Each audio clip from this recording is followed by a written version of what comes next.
alternative Digitalk. Real issues, real talk.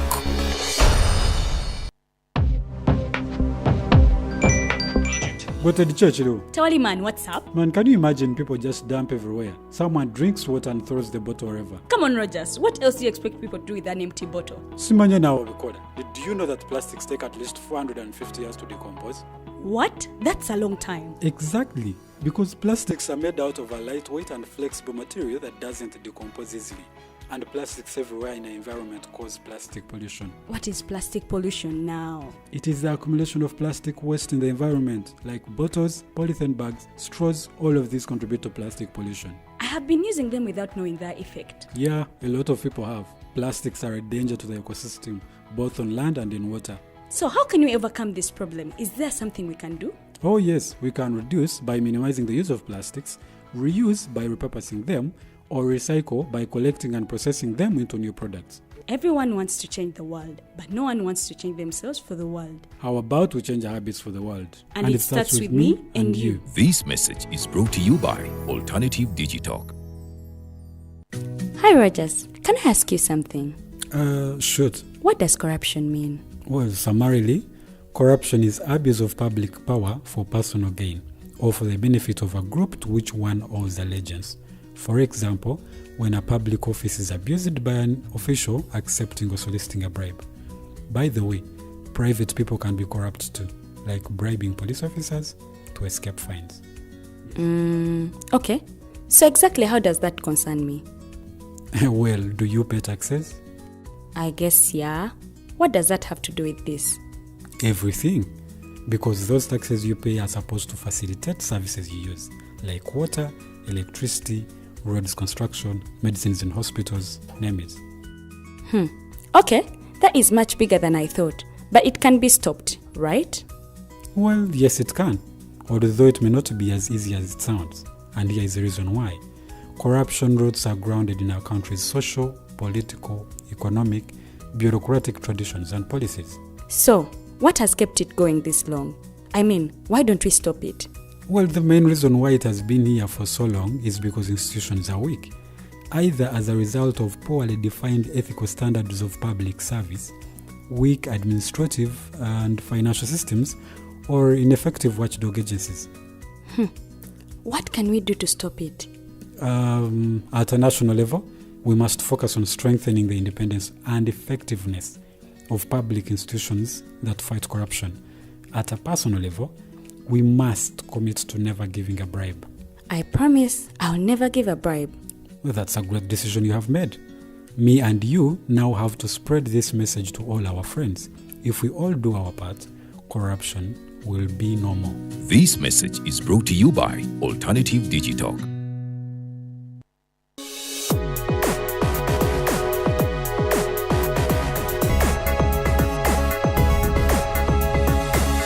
The Alternative Digitalk.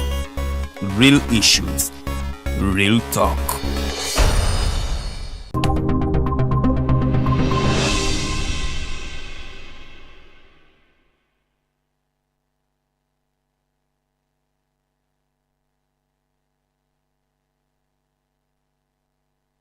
Of the hotline show. My name is Rogers Yahweh, and it's a very great honor yet again to be here to talk about issues that are national that affect all of us. It's the 17th day of July, of the year 2023, and as usual, we have Honorable and I think it's also fair to call you Honorable since you're president. Technically not, but yeah, okay. Carry on. He's an honorable man. Yes. Thank you. Yes. Mr. Joseph Ochieno, and he has been here with us every single week, and he has given us insights on a number of issues that have happened around the country, and it's a great honor to have you yet again today. And again, we have Honorable Winnie Kiiza, the head of campaign for the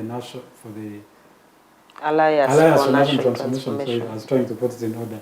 Alliance for National Transformation, former leader of the opposition, the first woman former leader of opposition, and woman member of parliament for Kasese. You're welcome. Thank you. Yes. It's a pleasure to be here and to be flanked by my distant sister, Winnie. As a matter of interest, actually, you as a leader of opposition, you qualify to be right honorable, don't you? Yeah, that's Yes. what I used to be called. So actually, before we came on air, we were talking titles and sentences. I think Winnie should be a right honorable for life, because as I understand it, as a matter of privy, from a privy council, where we borrow this from the Brits, from the British. Once a right honorable, you are always a right honorable, and right honorable meaning privy council. How we use it here and how we borrow this terminology is a different thing.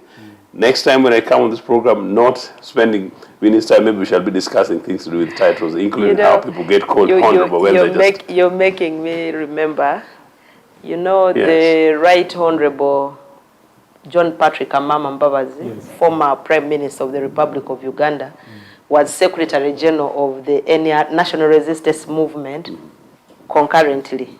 At the time he was Prime Minister, he was the Secretary General of the political party. So during that time, because he was referred to as Right Honorable, I also saw my sister Justin Lumumba being referred to as Right Honorable, because I think the people thought that the Right Honorable title is for the Secretary General of the NRM. There you go. That's an interesting. So even Todongo, I hear them saying the Right Honorable, and I say, wow. So you see, Titles. No, I think I now heard. Thank you so much for the correction. So moving forward, Right Honorable. Well, personally, it's not about the titles. I just like it when people call me Winnie. Just as simple as that. Okay, all right. Thank you so much. Yeah, those titles are also good, because if people have given you the authority, you use it. If they have given you the power, you use it. If it's for purposes of history, I will not say no. And we only introduced it not for any particular reason. We introduced it because, Win and I were lucky to have been chatting shortly before we came on air as leaders burdened with the responsibility to guide yourselves.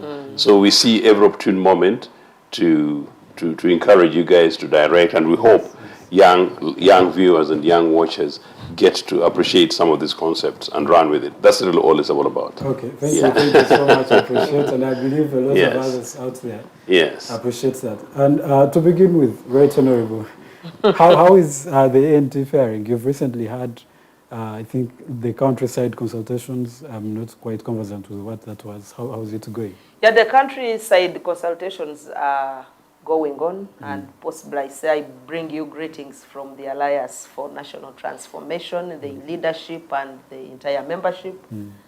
We are into the building of the structures of the party, and those you call the countryside consultations were actually, yes, partly consultations, but at the same time we are reawakening our membership and ensuring that we simplify ourselves. So we are into the districts of the West.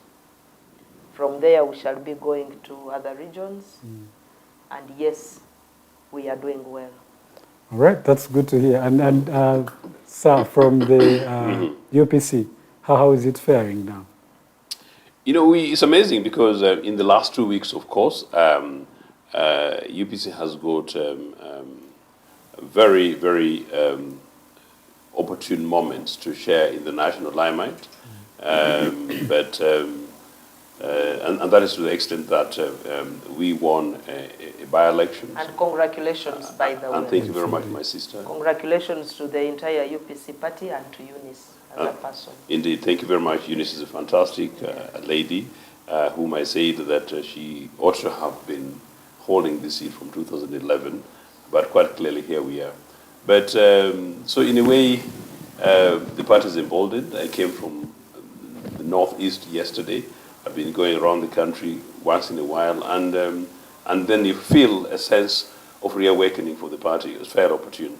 But beyond that, of course, our major issue is absence of clear-cut leadership. That, as I said, unfortunately now, in a bit, it's a matter for court, but on the other, it's a matter for us, the leadership. Matter for court, as you know, court ruled that Jimmy is not leader. Court of Appeal ruled that in 2020, September, and asked for fresh elections. Fresh elections were held in which Peter Walubira and myself and 2 others participated. Jimmy did not. I won those elections quite convincingly. I've got the figures. I wasn't declared.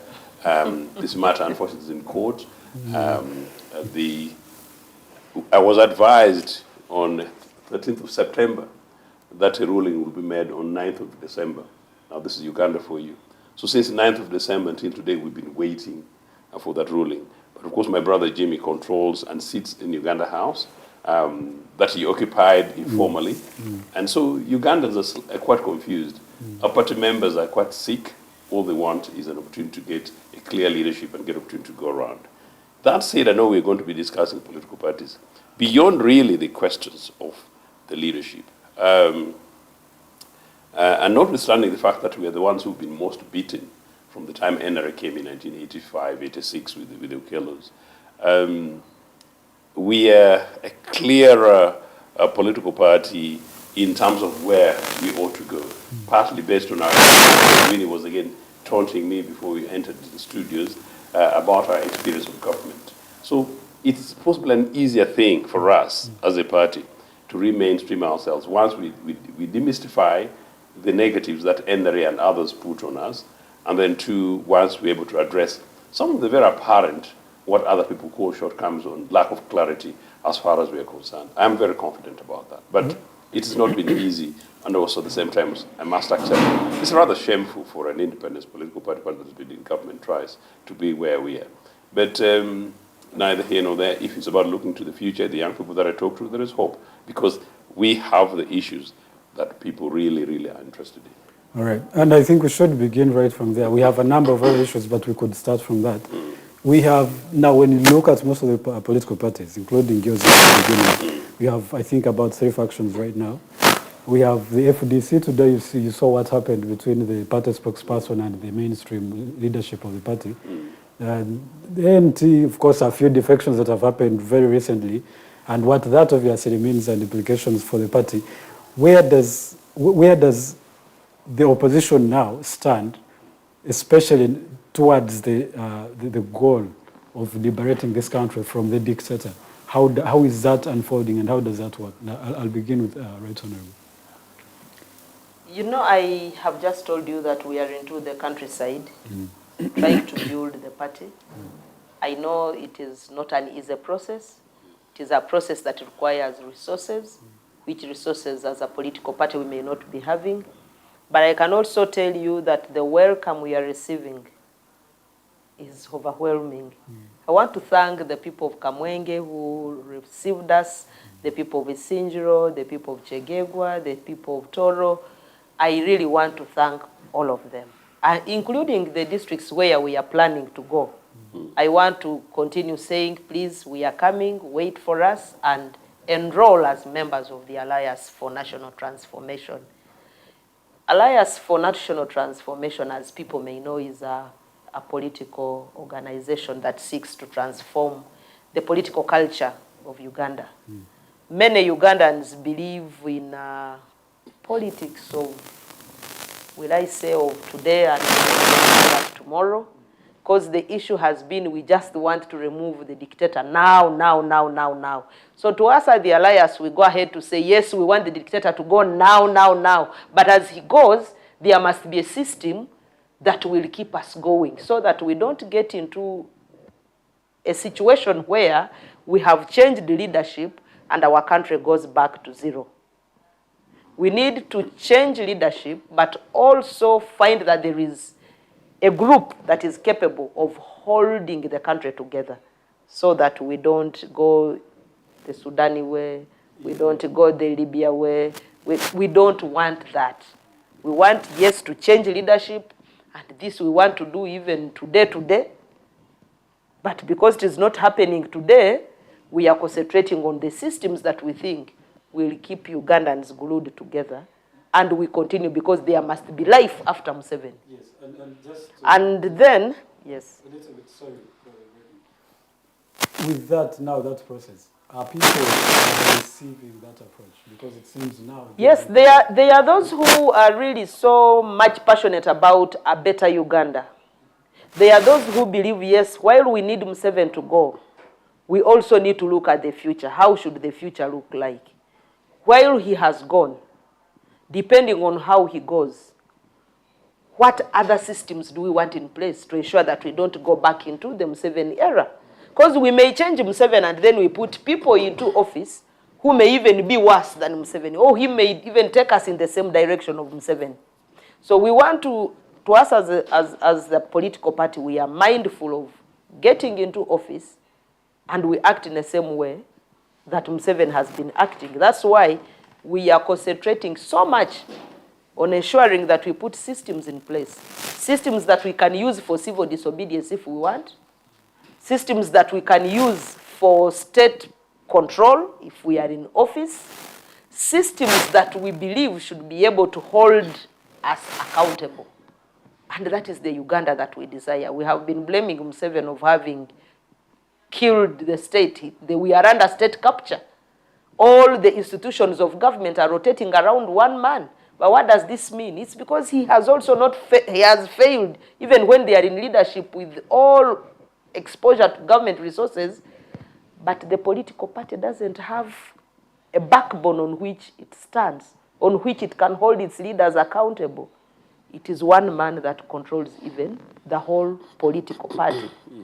And to us, we believe that is a recipe for disaster, because we believe that political parties should be the nurturing grounds for democracy.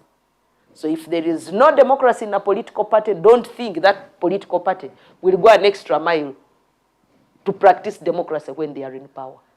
So to us, that is why we want to go slow. It may take time, but we want to serve Uganda the best meal that is well cooked. When we get into power, Will Ugandans wait for it to be well cooked? when they cook meat, do you just pull it from the saucepan and start eating it when it is not ready? I know that Ugandans need the best, and they deserve the best, by the way, because Uganda is one of the best countries that we have on the universe. But there are also the same people who feel like your approach is taking forever or may not even achieve the goal that they want. Well, I think majority of them are beginning to buy into it, because they are people who have their properties here. They are people who have made their investments, and they would want to continue with their investments. They wouldn't want their investments banned. So they are looking at us and saying, I think what the ANT is saying is a good thing. That is why we can register many people. Yes, I know there are those who really wanted Museveni to go even yesterday, and they feel the ANT way is taking longer than we should have taken. And for us, we are saying we are available for both options. If you want us to take marathon, we are ready for a marathon. But if you also want quick action, we are ready for quick action, but we should be prepared. We should have a team that is prepared to put the country together even after that quick action. So where is that team? The ANT is available for Uganda. So even if there is another one of us in the opposition that will do the quick action and remove Museveni, we are ready to work together and bring our team which is prepared to put the country together. And that is why for us our motto is people first for a better future. And we also say country first as ANT. So it's not Museveni must go as the first thing. No, it's people first. So in all that we do as a political party, we first assess how useful is this for the population of Uganda? Where is it taking our country? Is it made to build us or to disintegrate us? And in fact, I was watching what was happening at Nsambia sharing, and I said, these are the same things that happened when we were still there. And people kept thinking that we are the problem. And the accused were the ones who are accusing you. Yeah, the ones who were accusing us are now the ones who are being accused. And I said, okay, so I think we are the people on the right track. Because eventually, people will get to understand that I think these were the right people. And we are ready to serve Ugandans. We are ready to work with all other political actors who desire change. And we want to actually see qualitative change for Uganda, where Ugandans will be happy, will rejoice in the land that God has given them, and we shall be proud and call Uganda Pearl of Africa again and again, and we call ourselves proud Ugandans. So the Alliance for National Transformation is here. Yes, you talked about a few of our members going. The one that went recently, actually on Friday, is the Honorable Paul Mwiru. Paul Mwiru has been with us right from the start. He's a very, very dedicated member of the opposition. A member dedicated to seeing change in this country. As a party, we shall miss him because really we wanted him. I understand he was also one of the top leaders. Yeah, he's one of those top leaders in the political party. But there are some reasons that might have caused him to leave. Well, since he made it clear that he is now into the National Unity Platform, I have not met him. I intend to meet him and hear from him what it is that he thinks we should be doing right or we have done wrong. But I know that Mwiru is ready to work with us at the Alliance for National Transformation because anyway, all of us are into this. The goal is one. We are all into the same struggle. We may be using different directions. My brother here, Mr. Ochieno, is into the Uganda People's Congress. And that is why he's talking about a Uganda People's Congress that is pure, that talks about everybody and wanting to carry everyone along. He wants to carry everyone along to a better Uganda. We are talking about the transformation of the country so that we get a better Uganda. Maybe the others are saying, let us unite as in the National Unity Platform. Let's unite ourselves and we get a better Uganda. Others will tell it is a forum for democratic change. Yes, we are all working towards this common interest. As to how we get there, I think is remaining the issue. But all we can say to us as the Alliance for National Transformation is that we are open to discussions with all our other political actors because we see that our challenge is one. We have similar challenges. We are heading towards the same goal. So ours has always been, we shall remain open to whoever who seeks to cooperate with us. We shall always cooperate. And as for my brother Mwiru, I really wish him the best in the new political home. And I pray that he goes with our values, the values of our values of godliness, our values of respect, our values of putting people first, our values of zero tolerance to corruption, our values of accountability. Mwiru, please, where you have gone to a new political home, carry our values along with you. And that will make the difference. That will make us happy. I wanted to ask you just one more thing before I cross to Mr. Ochieno. Paul Mwiru did leave, but also from your statement that you put out, he did not announce his leave, you only found it in the news. What does that mean? Well, that is why I've said I've not talked to him. I've not talked to him, and I want to find out why. You know, there are situations that people find themselves in. Maybe his constituency could have said, we want you in the National Unity Platform. And then he says, well, we put people first. If my people have asked me to go to the Unity Platform, who am I to say no, and yet I call myself their leader? Yes, servant, yes. He had to. I don't know. I am just now putting the words into his mouth. If he has a different reason, I will speak to him. We are not enemies. We are comrades in the struggle. Same struggle, but different fronts. We have been in the same front, but now it is as it looks. You're attacking from we are now fronts. attacking from different fronts. But for me, while many people think it's bad, I look at it as healthy. It is very healthy that he will attack from here, I attack from here, the other one attacks from there. We only need to find a common entry or a common place, common destination. And we say, hey, Ochieno attack from there, Win attack from here, National Unity Platform attack from there. Our destination will be here. Whoever arrives there first, pick the others along with you. So we can go knowing that we are attacking from different destinations, but common destination. Right. So our destination is regime change and creating a Uganda that is better for all of us, Right. for our children and our grandchildren. Honorable. Go on. I wanted to paint a picture of what the political parties are looking like right now. You saw the FDC today, what happened there. This one holds a meeting, the other one says he should actually apologize first of all and then step down as a party spokesperson. And then, of course, what is in your very own UPC. And then now the defections and people accusing others of being moles and here and there. What does that give to the opposition, and how does that put them in a better place? And how does Uganda look at them in that space? No, it's not a good place, I must say that. It's not a good place at all, number one. Number two, it's not a good place for political parties. And number three, Winnie, as you know, this was a bit of my game beyond active politics, but just in terms of analysis and following some of those other things.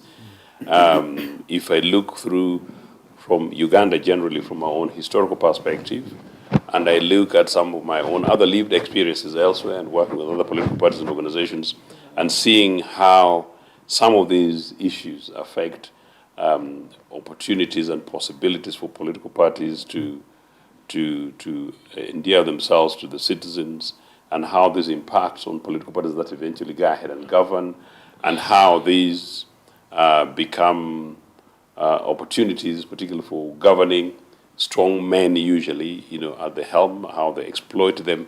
In our case, then we have a dictatorship. It is actually not good.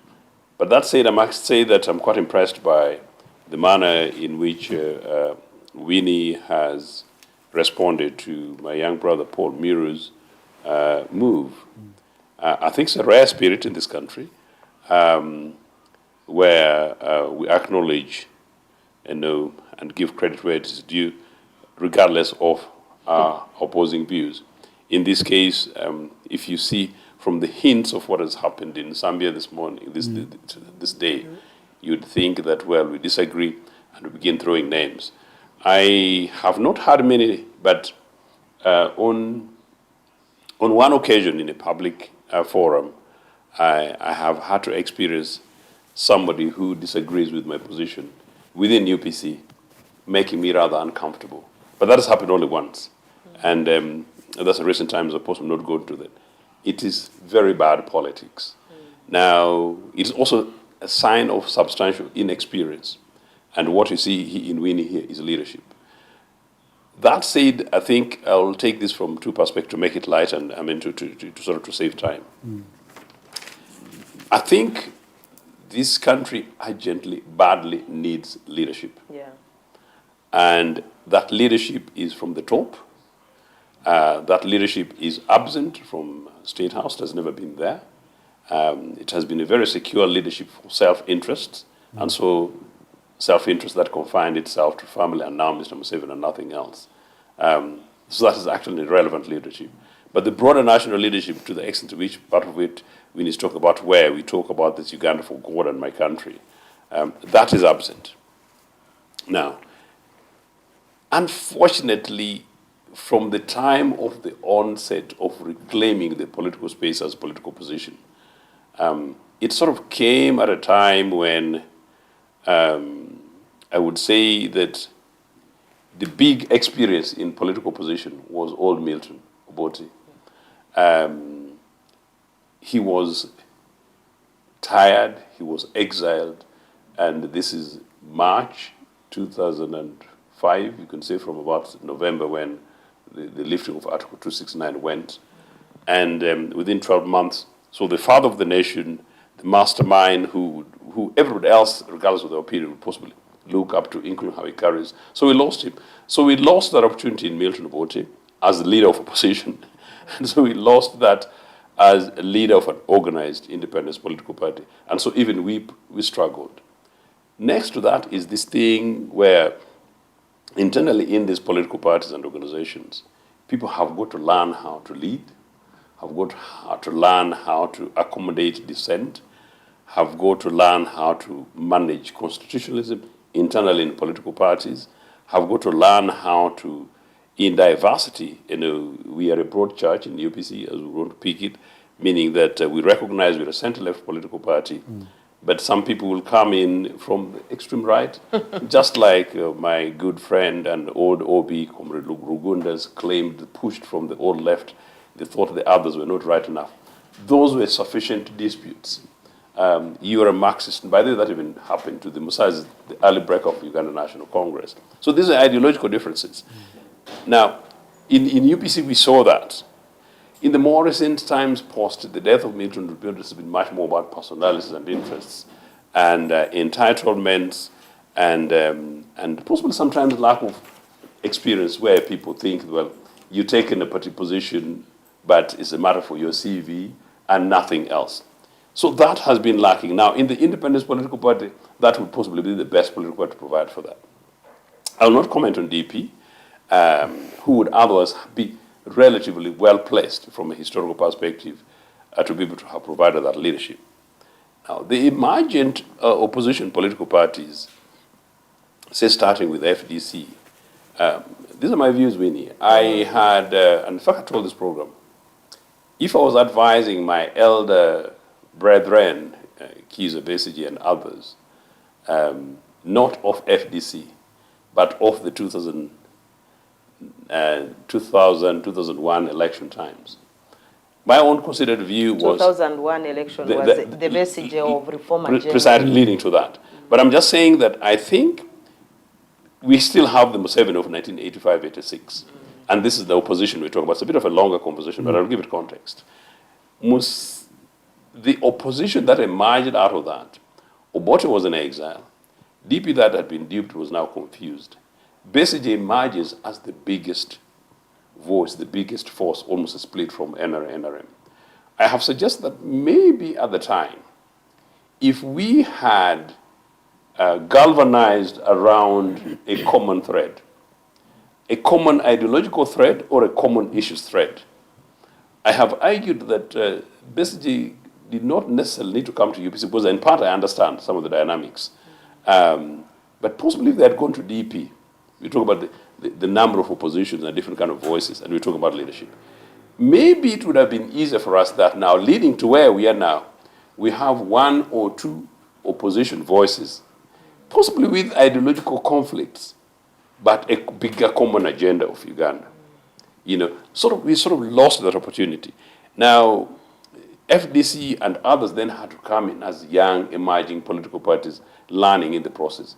You realize that in all this confusion I told at the beginning, that for me, as a leader of UPC, and as hopefully the leader in UPC in the next few months, my least worry are some of the structural issues. Partly because we're experienced, we're established, but we also have an idea exactly where I want to go. So the point is, for me, I'm just saying, let me just get the mandate and run with it. Some of my other colleagues don't necessarily have that. However good they may be, they're just trying to patch in it, and you have to give them credit for that. So then what is the dilemma? The dilemma is making sure that we have maybe 5 established, organized opposition political parties with leaders, systems, structures, and messages to Ugandans. Versus one, Mr. Museveni, a dictatorship of 40 years, with all the relative advantage, including extremes of state dictatorship that he has. And then if you just imagine that we won, look at, say, what happened in Zimbabwe with MDC. Look at possibly some of the Kenyans, even when they came forward, then they went forward as Celia and then forward the other. That in itself nearly caused them problems. I am saying we now therefore have 2 problems. Winnie, I have suggested this, and I've told my good brother, who's Grigor, and a few others, but maybe I don't know what their views are on UPC. But in the likely event that I'm president of the party, I'll call for a very urgent meeting for all leaders of opposition. What am I saying? There is need for leadership within the political opposition, where possibly one of the opposition leaders emerges as a clear, critical, authoritative national voice, who is unambiguously leading others for the purposes of all the peoples of the Republic, as Winnie suggests. Not necessarily for the advantage of their political party, but for the messages of all the people of Uganda against this messy, critical military dictatorship.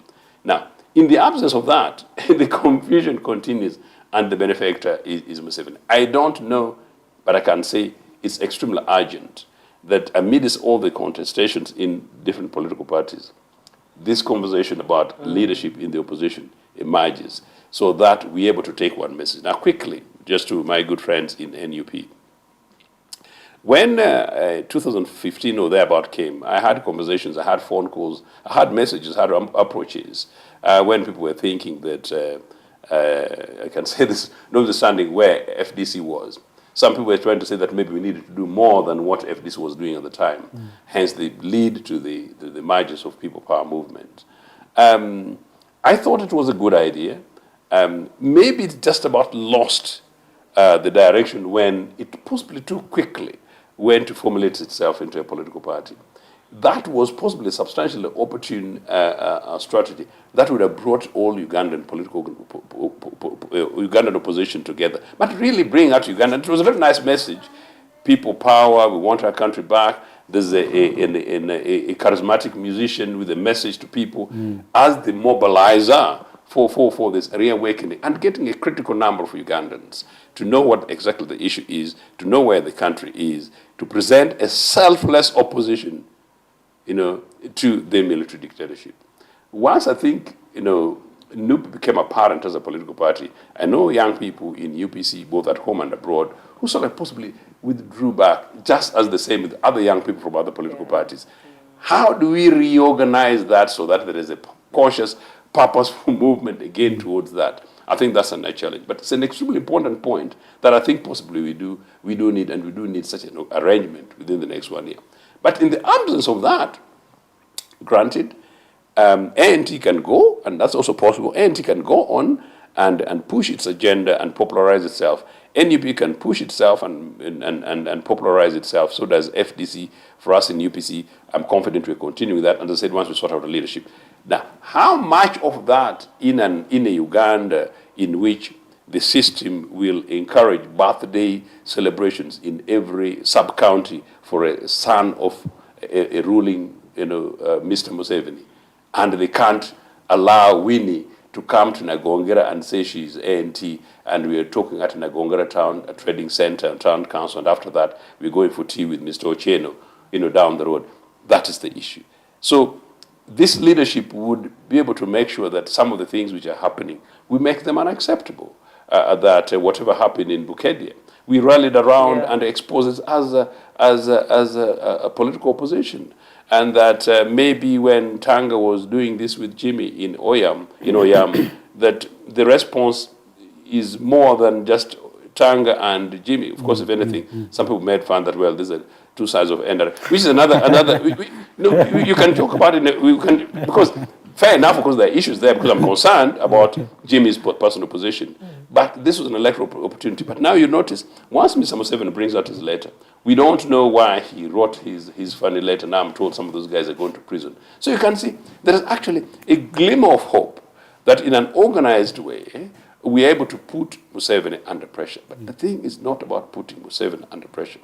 The thing is basically cultivating a critical majority of young Ugandans to give them hope and to give them possibilities. And a critical majority of young Ugandans to see an alternative to Museveni in terms of leadership of Winnie, Ochieno, and others, saying that, well, we think we can, we can relate with them, but we think they can also take us to across the road, and we think we can guarantee running on their back without sinking on River Katonga. And Mr. Ochieno, now just to get also an insight on this, we have observed, I think generally, from the by-elections, somehow the opposition gets together. But when we come to mainstream, the straight contestation of, at the end of each term, the opposition, everyone is standing on their own. In fact, for the most part, they are fighting each other. Why does that happen? That's not true, actually. Interesting. I think I told your program, I think I told another television network, leading to these elections. You realize that on these elections, NUP had a candidate, FDC had a candidate. Yes. Which other board? I think there were FDC and NUP, and then UPs and NUP. So basically, the opposition had three major opposition parties had candidates. I actually said that if I was then leading UPC, I would have led the voice that they needed to be one candidate. Obviously, I knew quietly that the UPC candidate was the strongest and had the highest chances. But these are some of the strategic things I'm talking about. But I think we're too far from that. I think some of our political leaders, across the political process, maybe even in UPC, I think we're still too much of control freakery within our own selves, and me, myself, and I kind of polity. And sometimes there's some situations where we just have this kind of sense of false confidence that we are untouchable beyond the realities on the ground. No, I'm saying, in fact, if anything, in the by-elections, possibly they need, although eventually UPC won, there was possibly no need for other major political opposition parties to win, but I mean to participate. But come to think of it, if it was my brother Jimmy, maybe Ochieno. Yes. There was a by-election in Kasese. Yes, yes. And we had a candidate of the National Unity Platform. Yes. There was a candidate of the Forum for Democratic Change. Yeah. Of course, they were also independents, but my main interest is in the two candidates. Yes. The one of the National Unity Platform and the one of the FDC. If you combine their votes, Yes. they have beaten any There other you go, candidate. yeah. So That was a by-election. yes, in a by-election, the total of the NUP candidate and the FDC candidate combined together, Would have been you more beat than- the NRM candidate. Even if he maybe took 10%, because Yeah. if they all took together 10%, the certain percentage with that, from a scientific Yes. point of view, may possibly have voted for NRM or not Yeah. turned up. But that still works. That is in part what they call tactical voting. I mean, that is, in this case, would be tactical voting, although tactical voting in a broad sense means something slightly different. No, we need to be doing a lot more of some of those. But it's a manifestation of the political malaise, as I said, when and where leaders cannot sit and have conversations. But just quickly on Yam, I was trying to say that maybe part of the problem with Yam was because I know that there's some people who possibly would be quite uncomfortable talking to Jimmy because they don't know what Jimmy's relationship with Mr. Museveni. So meaning that possibly if it was a former person, maybe it would have been different kind of telephone phone conversations. But these are things that we need to go out as leaders. At a leader of a political party level, you should be able to talk to anybody boldly. And does not matter the outcome. I want to ask Honorable, and I want to get your thoughts on that very question. In the by-elections, you seem to have some sort of togetherness, especially the opposition parties. In the mainstream, the common contestations, we have had it, opposition parties fighting in that process. Of course, with NRM, but even amongst themselves. Why is that? Yes, I will say that it's not a good thing, that in the main election we all just run. But the issue is what he has talked about, that we have not gotten the time to sit. If we would get the time to sit prior to elections, then we would even be in position to talk about such issues. To say, look here, I think in Oyam, the Congress person is more strong, powerful. and we just do it out of genuine research, and we say, research and getting on the ground, we realize that either the ANT candidate is the best. If we left the ANT candidate to go ahead, then as opposition, we shall have carried it. But I think now many of the other political parties are preoccupied with having numbers in parliament and, of course, what goes with it. I can tell you that one of the accusations that even I'm surprised that you have not asked, that for you don't have any member of parliament. Now, what is your view? Many of the people will keep asking, how many people do you have in parliament? Because it looks like it is prestigious to have a representation in parliament, whether your people speak or not. But it's important. Yeah, it is very important, I know, because you will have access to resources, and it is now that reason that makes all parties want to field candidates with a view that it's their candidate that will do what? Will make it, add to their numbers, the honors that go with it, the money that comes with it. But to me, if I look at the broader perspective of where we want the country to go, because each one of us as political actors, we want a better Uganda. If you asked the people in the Uganda People's Congress, they will tell you we want a better Uganda for Ugandans. If you asked those in the National Unity Platform, it's still a better Uganda. You can't put on a crown when you have really not become victors. If you want to ask the ones in other political parties, they will still tell you we want a better Uganda, one where there is equality, one where there is equal distribution of power, and the state resources, one where all Ugandans are treated with dignity. They will tell you all those. But as opposition actors, and that is why I said at the beginning that to us in the Alliance for National Transformation, and I'm speaking this out of experience, we have had the necessary compromises. Where we think we are not solid, we have said, brothers and sisters, I think here the congressperson has more opportunities than us. And we leave it for them. I can give you my own perspective of my own district, in Kasese district. The Alliance said in this district, we are sure and aware that it's only the FDC that has members of parliament and the district chairman. We are not going to antagonize them. And we didn't. We actually even went on the platform to campaign for them. Even the seat that I was occupying, I was campaigning for an FDC candidate because I knew that she had more opportunities than the other opposition actors that had shown up. So to us as Alliance for National Transformation, we are talking about what we believe in. We believe in strategic alliances. We believe in working together as members of the opposition for a common destiny. And so I still believe and call upon all our other opposition actors that the earlier we realize that unity is our strength, we shall continue being swallowed. But I can also tell you that Museveni is not sleeping. No, he will ensure that political parties are not in peace. You keep watching the space, and you know that's what General Muntu told us in 2014. Was it 2014? 2018. It was 2018, yes, during the 2017, during the elections of FDC, when they were calling him a mole. It was 2017. Then he told them that you will see who the real moles are. Now, at this time, I'm not surprised to hear that some people have gone for billions from President Museveni's what? From President Museveni's office. Now it is coming out. Muntu was not there. Yeah, and he told them one thing, let's just give it time. So there will always be those people who will not want us to progress. They will act like they are the true people of the opposition and do not want to mix with others in the opposition. But there are also those who are already working with President Museveni and will not want to betray their master.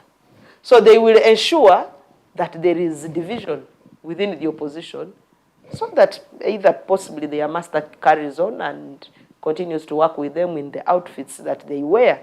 So we also don't rule out the fact that the dictator will always want to disorganize, because what Mr. Museveni hates is unity. Where he sees people who are united, even if it's a circle, a village circle, LOC1, he will make sure he sows seeds of discord through his agents, and will find a reason of ensuring that you people, you are bickering within your organization.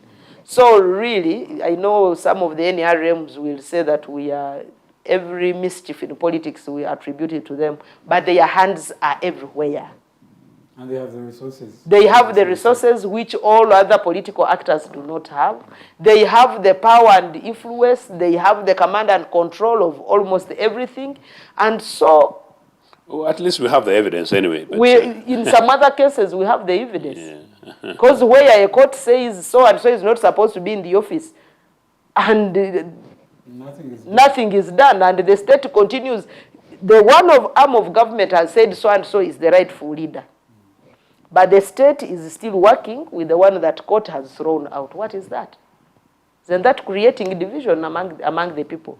So President Museveni will not continue deceiving us that he's not the one creating disaster for the members of the opposition so that they don't keep together. But I can also say maybe we have also put ourselves on the stall for purposes of Museveni to use. People join politics for different reasons. There are those who join it for selfish reasons, and they are justifiably recognized for that. There are others who join politics because they feel they need to serve the population, they need to participate in correcting the ills that are in society, and those ones you will see them. So Really, it is very important that as opposition actors, we get together, put our house in order, and see how we move forward as united as we can. Because the only weapon that we have is our unity. Unity in diversity. I will continue appealing to our sisters and brothers in the opposition political parties. Let's not look at each other as co-wives. Let's not look at each other as competitors. We are actually in the same race. Yes, we are competing, but we need each other because the battle is bigger than ourselves. Now, we are literally running out of the first hour. I wanted, before we close, to get your the situation, what the situation is like in Kasese, from the Mumbere and the negotiations you were having, to also the situation after the ADF attack and how Kasese as a region is faring now. Well, I can say that Rwenzori as a region is quiet, but hurting. People can't speak because they have been fully intimidated, they have been fully blackmailed, and they can't talk. You talk, fingers are pointing at you. Well, we want to thank God that our sisters and brothers, finally, after almost close to 7 years, we are given some kind of freedom. I call it kind of freedom because I know where the negotiations you talked about, we talked about unconditional release of our people because everybody knows that those people were attacked by government.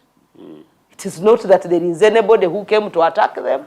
So I don't know how they ended up being now the traitors. Museveni keeps calling them the terrorists, the Nzururu terrorists. How they ended up being terrorists, I don't know. Because that was a palace that was protected and guarded by government officials, government security. How they were attacked? The command was by Peter Lweru, who was a government soldier known by government. And since then, he has grown up in ranks around twice. And he has kept saying, yes, I've gotten the promotions because Muzei thinks I did a good job for him. So for him, as he gets promotions after killing our people are now being called the terrorists. So to me, I fail to understand what the meaning of the word terrorist is. That notwithstanding, our people came back. Some of them came back to shattered homes, shattered dreams, shattered opportunities, shattered hopes. Some of the children who remained back as heads of the families, others had left school. They couldn't continue because there was no school fees. Some of them found their land had been taken. Some of the men who came back, their marriages had been shattered. Women had been taken by other people. The women who came back could not go back to their homes. Their husbands had married. Some of them found their land had been taken.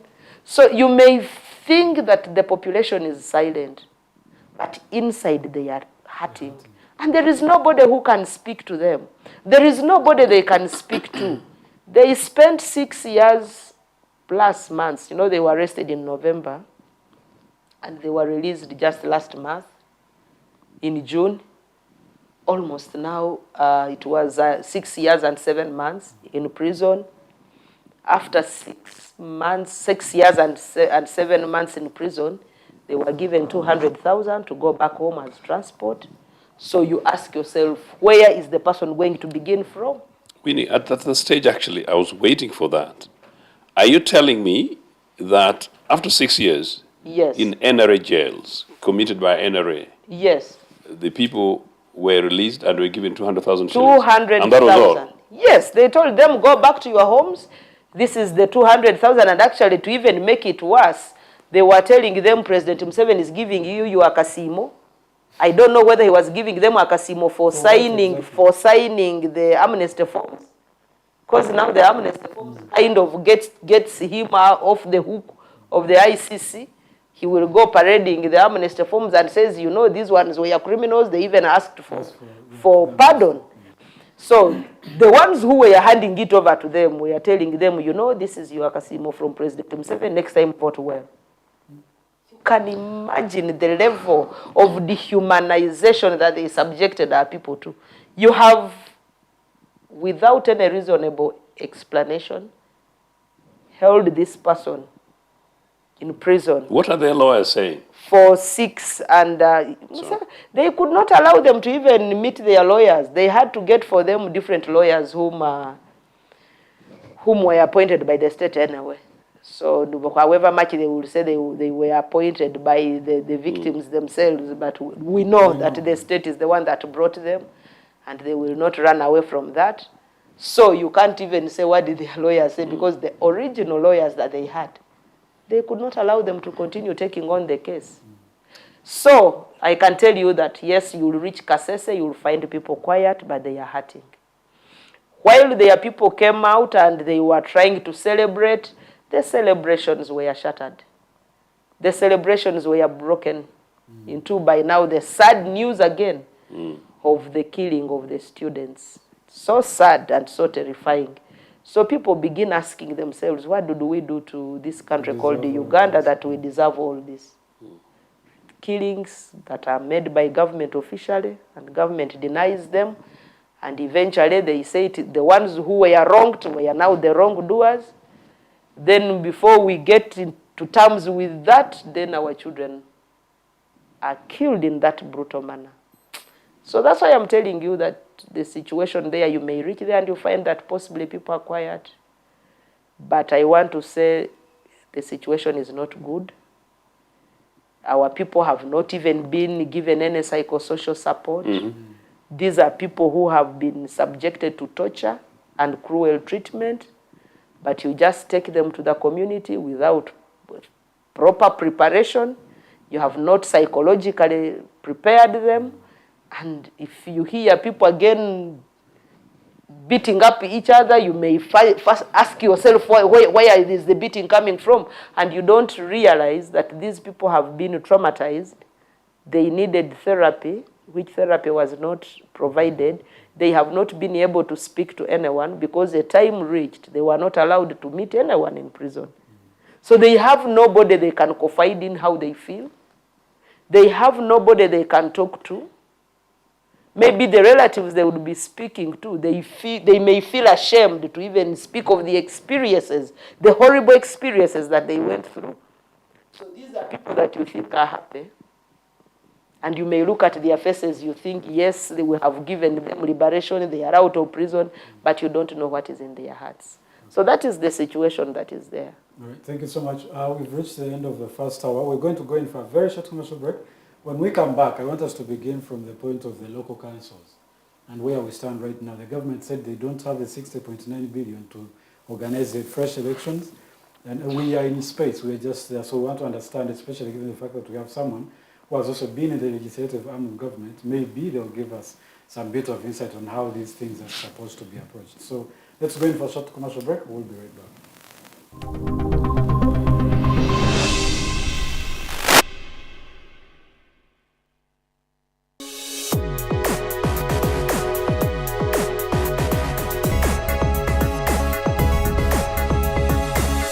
The Alternative Digitalk. Real issues, real talk. Hi, Rogers. Can I ask you something? Shoot. What does corruption mean? Well, summarily, corruption is abuse of public power for personal gain or for the benefit of a group to which one owes allegiance. For example, when a public office is abused by an official accepting or soliciting a bribe. By the way, private people can be corrupt too, like bribing police officers to escape fines. Okay. So exactly how does that concern me? Well, do you pay taxes? I guess, yeah. What does that have to do with this? Everything. Because those taxes you pay are supposed to facilitate services you use, like water, electricity, roads construction, medicines in hospitals, name it. Okay, that is much bigger than I thought. But it can be stopped, right? Well, yes it can, although it may not be as easy as it sounds. And here is the reason why. Corruption roots are grounded in our country's social, political, economic, bureaucratic traditions and policies. So, what has kept it going this long? I mean, why don't we stop it? Well, the main reason why it has been here for so long is because institutions are weak, either as a result of poorly defined ethical standards of public service, weak administrative and financial systems, or ineffective watchdog agencies. What can we do to stop it? At a national level, we must focus on strengthening the independence and effectiveness of public institutions that fight corruption. At a personal level, we must commit to never giving a bribe. I promise I'll never give a bribe. Well, that's a great decision you have made. Me and you now have to spread this message to all our friends. If we all do our part, corruption will be no more. This message is brought to you by Alternative Digitalk.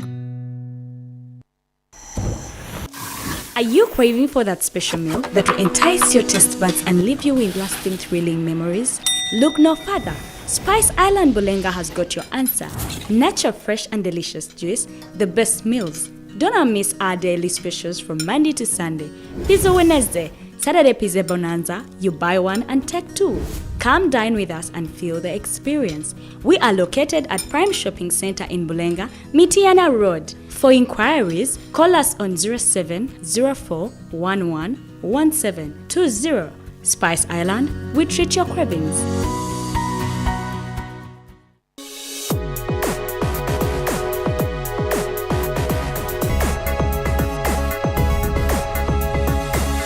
The Alternative Digitalk. Real issues, real talk.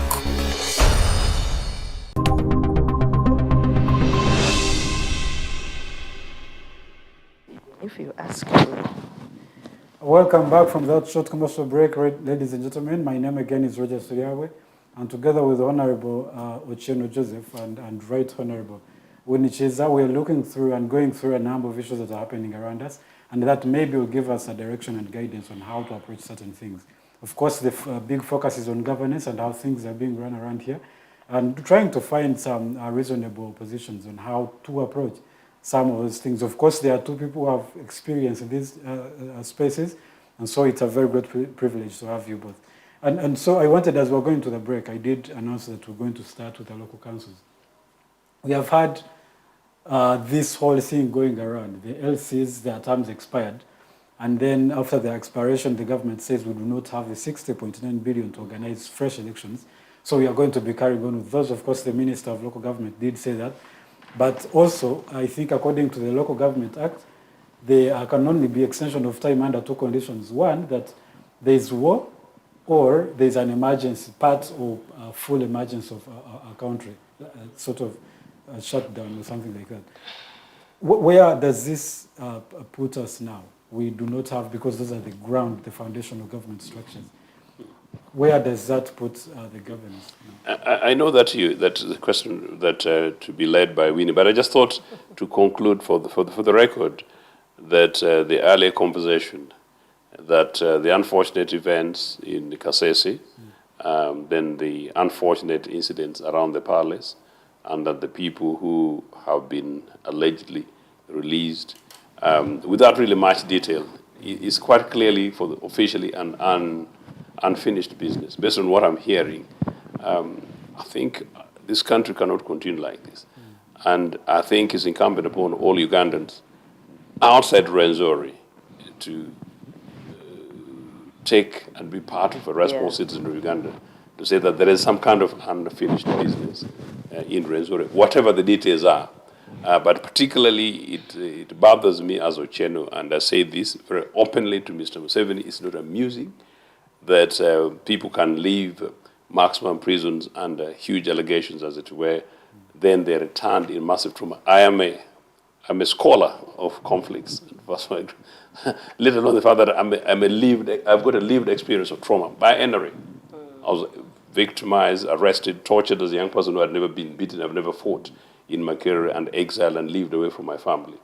So part of my own lived experiences, I also have a scholarly understanding of this. And looking globally at issues and some of the things that have taken, possibly 30 years of my life, I don't accept that whatever I saw in Luweero and we had and we know whatever happened in northern Uganda, eastern Uganda, in Mukura, and whatever has just recently happened in Kasese, we should just leave them and close them like that. Yeah. All right. And so, Honorable, I wanted you to begin on the local councils. Yeah, where do we go from now? Before we go to the local councils, I actually would like to call upon all citizens of Uganda to cry for our country and look at the Kasese issue not as just an issue of the people of Kasese, but as an issue of violations of human rights, violations of the dignity of a person, and shouldn't be an issue of the people of Kasese. Talk about it so that possibly the powers that be can understand that there is an issue that Ugandans are concerned about. Having said that, I want to go back to the issue that I again talked about at the beginning, the capture of state. People may look at this non-provision of the funds to run the LOC elections as a small issue, but they will not know that that is how a dictator operates when they have captured the systems of government. We all know how President Museveni didn't want the LOCs to go under multi-party. It took Major Ruranga Rubaramira of the Forum for Democratic Change then to go to court and demand that elections be held under a multi-party system because we were in a multi-party dispensation. Court granted him, court ruled in his favor and said, we are in a multi-party dispensation. LOC ones should be voted under a multi-party dispensation. Yes, the first election was carried out and it went out well. We had a separate ballot. But I think Museveni realized that he was becoming unpopular and that if he carried out a separate ballot again, he would not win the election through the LOCs because he knows these are the people that do his donkey work. The LOCs are kind of official campaign agents of President Museveni. So what he did was to say, now we don't have money for a separate ballot. They manipulated the laws and changed it to a lining up system behind the LOC ones. And of course, people were intimidated by the lining up. Now, the term has come to the end.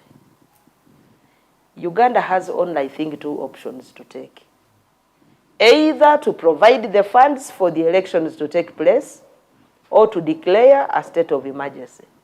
It can be a state of emergency in terms of security, or it can be a state of emergency in terms of finances. Let them declare that the nation is bankrupt. So that we know that there is a state of economic emergency, and we realize that we close source, we close shop, or we find a way of living within our means.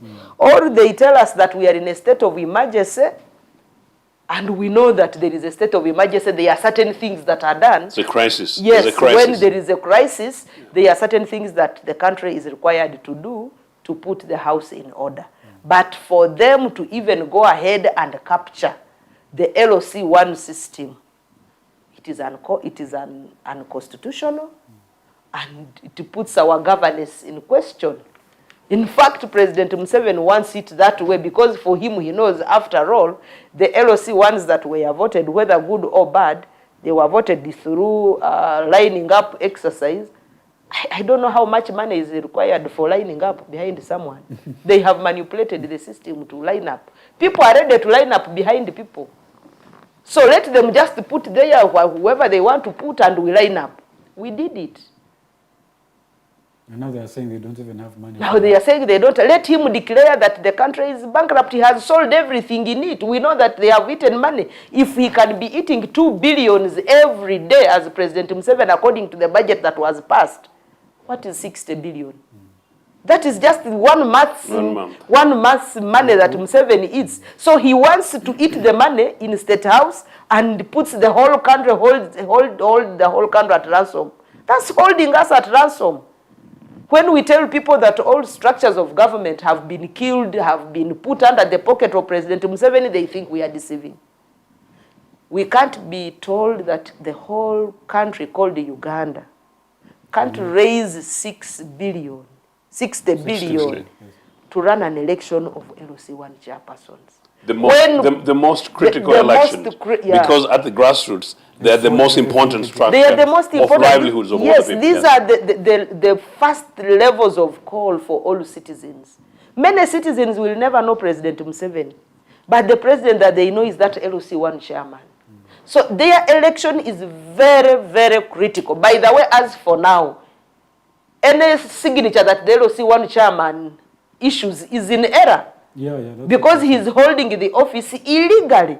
There is no instrument that has been put in place to expand their stay. And if anything, by the way, it is not supposed to be there. So Museveni is going ahead to get the country onto himself. Don't get surprised when we reach the voting of LOC3s, he tells you he doesn't have the money. Maybe he's even trying to say we no longer need elections. He wants to just be president for life. So he has nowhere he's taking us. And there is no way he can fail. The country, they can't fail to raise the 60 billion to run elections because they are very important anyway. They are very important. They are known by constitutional order. They are supposed to be there as a matter of governance structure. They are supposed to be there by law, and they are budgeted for. So what was the budget for if it can't run those elections? Honorable Ochieno, we cannot have the LCs under only two circumstances. Either we are under a state of emergency or we are at war, neither of which we are under right now. Where do we go from now? No, we are actually in both. We are at war because we just talked about Kasese. We are at war because our soldiers, boys and girls, are in Congo under unclear circumstances. We are at war because we've got our citizens that UPC does not want in Somalia, and we have no clue what it is. We are at war. We are at war because our state is not quite clearly secure. Talk about that. So that is actually war from a military point of view. But we're also partly at an economic war. If we can't sustain ourselves, we cannot sustain the basics of the economic structures, I mean, the political structures that we've got, which is the LC1, as Winnie says. In fact, I'm not very familiar legalistically with where that comes from. So if it can actually be declared from the point of view that we cannot sustain ourselves, we can't feed ourselves, that's a national crisis. So at both, there's no reason why we should not go for a state of emergency. I know we asked for a state of emergency when Museveni was, the war that he started in northern Uganda, we started for that, and we pushed for state of emergency. Apparently, he politically declined because he thought that, well, if he did it like that, it would be under perception that, well, he's failed to govern certain elements of the country. So part of the problem is that this is a guy who's actually so heartless. It's very much about himself and possibly occasionally his family. So no, there is no reason why either of those don't apply. But certainly there's no reason why he does not declare state of emergency on the basis of failure to generate 60 billion shillings. Because he knows that if he does that, we would say that it's shambolic. We know that 60 billion shillings can be obtained. That is what he lives on for 1 month, as my sister Winnie says. It's very same Museveni who likes to boast when he comes on television that they lived in the bush when the bush, whoever sent them there, they could afford to live on cassava. So for once, let Museveni do without a bottle of milk or bujera in State House at our expense. Let him auction. Okay, he could actually save over 2 months. Could say that. Let him reduce his budget by 50%. I can reduce mine by 90%. Let him reduce his 50% over a 2-month period, and then the money goes to local elections, meaning local council elections. Let him withdraw the 39 billion he's giving to his son-in-law, Odrek, under circumstances that I have no clue what it is. Let him actually take the 80 billion shillings he's giving to the guy called Sudhir. You know Sudhir? Yes. Yeah, he's given Sudhir. Do you know why he's given Sudhir that money? Do you know it? No, you don't. Let him get us the several hundred millions, that is taken to Loboa. Do you know the money in Loboa? You know how many? Hundreds of billions. And his deal with Pineti over coffee. Let him withdraw that, because I'm told there are even some people these days who are given billions of Uganda shillings to be taught how to take a cup of tea. Who are these Ugandans? 9.6 billion. We can go on and on and on. So on the one extra. And 400 million to move papers from town to Entebbe. I don't know what vehicle they use for that one. Are they using my back? Because my back is very expensive. No, you know what? So no. The NRA is taking and holding Ugandans hostage That is why it's extremely important, the conversation that Winnie and I are having, that the Ugandan leaders across the political opposition, and including leaders in NRA, and I meet some fantastic guys in NRA. Like yesterday, I met some very fantastic guys in NRA when I was coming somewhere in Tesla. They're fantastic citizens of this country. All of them, they just need to realize that this country belongs to us. They should just come and have a conversation with Winnie and I, and we recompose and reconstitute a new grouping of leaders, elder leaders on your behalf. And then this country will move on beyond and minus Museveni. But on a serious note, this country is being held hostage by Mr. Museveni. 60 billion shillings is peanuts when it comes to Kasaja's pocket. That guy, Kasaja, is indeed a suspect on iron sheets. Museveni has released him. No, we can go on and on and on. And what about Karamoja? How much did they give them? And where did the money end? It ended up in Museveni's cabinet. Why don't we withdraw that money? Okay, what about in Congo? He took his funny boys down there to go and steal. They went the theft, hundreds of millions in terms of US dollars. We now have to pay to Congo. These guys are there busting out in town.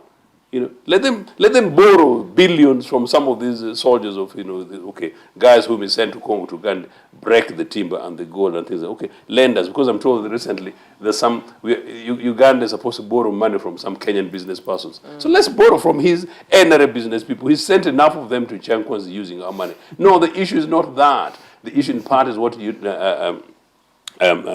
is saying. There's a possibility Museveni is doing these things deliberately. There's a possibility Museveni is doing this thing because he knows that the electoral process and the LC system, possibly Sudan, he would lose the entirety of Uganda. He would lose most of Busoga. He would lose across the country. He would lose bits of my Nagongara, including my own LC1, for people as LC1 chairpersons, if these elections were held. Let me tell you one thing. When I was growing up, and that was before you were born, and before Uganda went to the bush, elections for Mutaka Chief, my uncle was Mutaka Chief, the lowest units, not a penny. I could see under mango tree, people come and gather. Not a penny. And the Muluka, which is basically the low unit chiefs, local administrators below Gomola chiefs, these guys would come and ride their new rally bicycles, and people come and gather and then carry out these things and go home clapping. Not a penny. Mr. Museveni has broken this country, has broken it so fundamental, and has broken it. When I tell you guys, you think Ochieno of UPC is talking what? No, I'm talking what I saw with my own eyes. I'm telling you. Now, my young Ochieno, I saw with my own eyes. What about my uncles who are Museveni's age? So we know what I say. This guy has taken this country for granted for rather too long. We need to mobilize and organize. And for this LC1 elections, maybe we should begin having conversations with the LC1 chairperson. Maybe we should make them, I'm being cheeky here, maybe we should make them a bit angry and know that how dare Mr. Museveni put them in this state. Let them actually say they're going to resist Mr. Museveni, you'll see. Money will appear and they'll even be bought fresh new bicycles. Final point. This is not Mr. Museveni's new thing. The LC's thing, typical, the guy puts on borrowed shirts. His shirts are not as smart as mine, Mr. Museveni's shirts are not as smart as mine. Borrowed shirts, So, point is, it was Winnie from the lowest units of Mutaka chiefs. UPC came with this idea coming from the Kiiza side, the Manyumba Kumi. This was really the idea that the lowest units of the 10 house thing as the lowest units of administration. And then we bring in the elective element. Now, if you consider the Mutaka and the Manyumba Kumi as the lowest, the Mutaka one was not being, elections take place and there is no money involved. So why would the Manyumba Kumi thing take place? Sunday afternoon at Mr. Ochieno's compound, I give him a free compound for nothing. Kind of now offer the water and things like that and have chats with my family. Kind of free. These are all possibilities. I was on a television program the other day, no, a radio program, a different program. I don't want to give the free advert here, with a senior member of NRM. And interestingly, she also agrees that some of these things, we can offer them free advice. And if you innovatively work around these things, they can be alternative ways of holding elections. And there can be alternative systems away from the legalities where these things are now constitutional, where these guys hold the majority. You can go to the National Assembly, you can have conversation. Comrade Majezi, the Minister for Local Government, who bungled this thing, he claimed he had no clue, but Majezi was on that program. And we're saying that, well, some of these consultative conversations that take place, you can have a conversations with the Attorney General, other lawyers, other political party leaders, and then you come to a consensus, common understanding on this thing. But really at the moment, the country is under national crisis. But I took Majezi because this is how incompetent this NL regime is, you know. The Minister for Local Government is the minister directly responsible for this. Where was he or she? Because they changed like every other day. You have no clue. Maybe it was Nabanja the other day. You know, Minister for Local Government 2 years ago knows LC1 terms are coming to an end. Knows elections are due the following year. What is their responsibility? That they don't engage local government structures, meaning district council structures, to begin preparing people. What do they go to do? Minister for Local Government. Minister for Local Government. Local structures, their terms are coming to end. 2 years, 12 months, 6 months. What are they? When they go to these offices, which are basically our property, you know, those driving those cars that push people, swapping, causing risk of accidents in the streets of Kampala, you know, what do they go to the offices to do that they don't begin to have conversations with the district leaders, local government leaders at Gombolola equivalent headquarters, electoral commission, if the implications for this, and Minister for Finance, even if he's a thieving suspect? Why don't they have these conversations? This program of yours has had debates around supplementary budgets. How many times?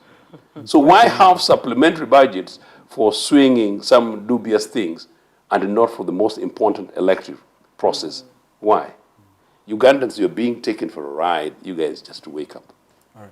And I wanted, as we move away from this point also for the last one,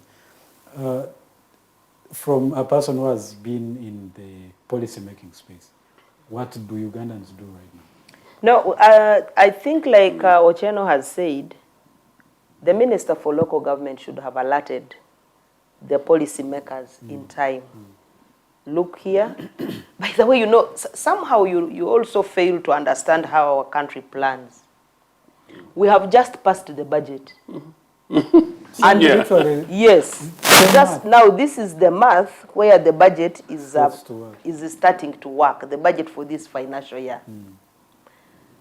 At the beginning of the financial year, you are telling Ugandans that you are not going to get money to carry out an election, a very important election, by the way, of LOC1.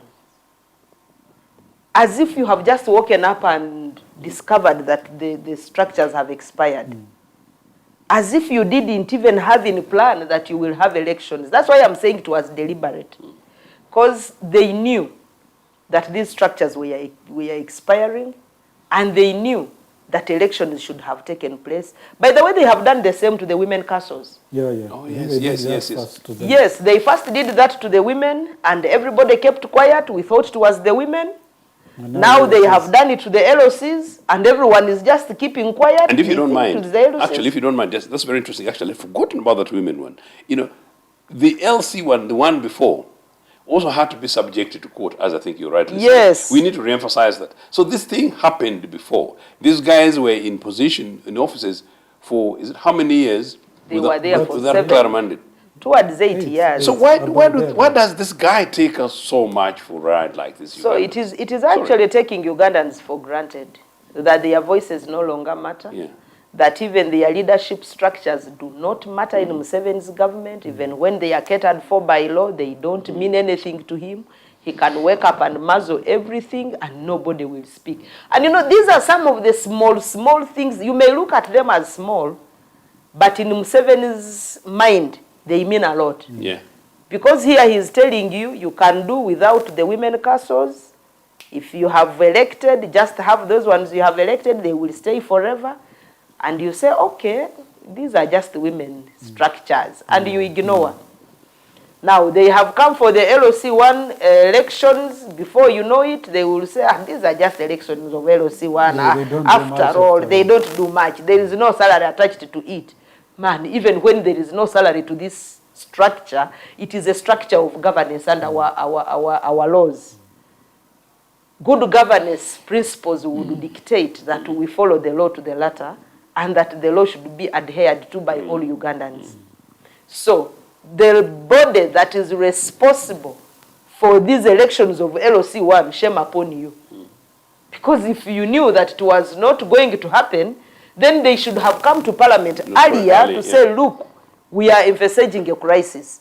It looks like there is no money for this activity. What do we do?